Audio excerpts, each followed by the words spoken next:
Yo, y'all, I just wanted to come up here, talk to y'all real quick. I've been having a lot of different ideas come in each and every day, been able to write them down and everything, but as the title of the video, you probably seen it says, what does it mean by locking in? You know, what does it truly mean to lock in? Because, you know, you see everybody be like, man, I gotta lock in this year, this is my year for real. Not even just on some new year, new me, but when people say lock in, what does that really mean for you? Like, for example, if you were a guy, let's say you've been going to the gym for 5 years, right? You've been consistent. You going to the gym isn't locking in anymore. Like, that is your daily routine. That's a non-negotiable for you. That is a part of you. That is now assimilated into your identity. You know what I mean? So that's one of those. That's like a level 1 for you. That's automatically off rip. This is something I'm gonna do at least 3 times, 4 times a week. So that's not locking in for that individual. Now, if you're just now getting into it, you know what I mean? If you're just now starting your fitness journey, or you just learning to listen to your body again about what your body needs to, then that's on the tip top most thing. That's a level 10 for you, you know what I mean? So let's take that first individual again. So if you've already been in the gym for 5 years, right? Well, let's say you're not really cognizant of how you talk to people, how you communicate. A thing that you could do is read more. You could start journaling. You could start being really mindful of your actions day-to-day basis, taking note of your dreams.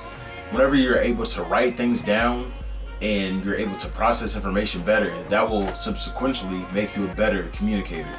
So that is a version of locking in on somebody that already is pretty proficient in one skill and taking it to the next skill.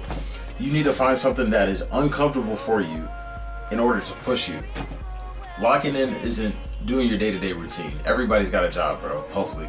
Or at least everybody has the opportunity to go get a job if you have a place to stay, you know what I mean? Or if you're staying with a homie or whatnot. So going to your job, going to the gym, what else are you doing? You know what I mean? Like, are you taking care of your sleep? You know what I mean? Like, maybe your health is that focus, you know what I mean?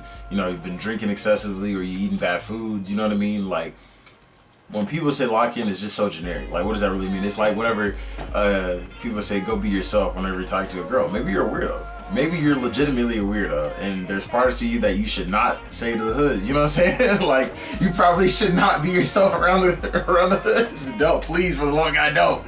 So, what does locking mean to you, man? So, it just really been bugging me on social media. Be like, oh man, I need to lock in this year. I need to lock in this year. And you just scrolling.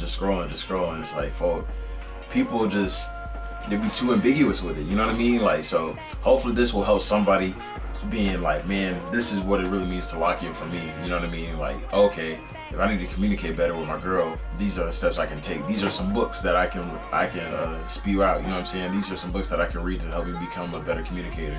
What's going to help me be a better leader in my community, especially in a time like now, you know? So these are these are aspects of locking in that will help you become an overall better person. So if you are comfortable in something, if you're really solid in it, you know, you don't have to be a master of it, because mastery takes, you know, that 10,000 hours or even more. But if you're proficient in it, this is something that you have a good base level of knowledge in. It's like, all right, bro, it's like your biceps are big, you know what I'm saying? You've been squatting a lot, you can squat 225, you know what I'm saying? You're getting up there, you're staying consistent with it. Like, what is something that's going to challenge you that's different? You know, it might be hopping to octagons, it might be putting on some boxing gloves on, you know what I mean? Like, self-defense might be that next step to put you in an uncomfortable situation. Then it's like, man, I gotta work on my cardio, I gotta work on my flexibility, gotta work on my endurance. So these other things, once you start being in an uncomfortable situation, will challenge you in other aspects of your life. So that's what locking in really means. It means challenging myself, getting out of my comfort zone, in whatever aspect that may be. So I just wanted to share that with y'all today, you know what I mean?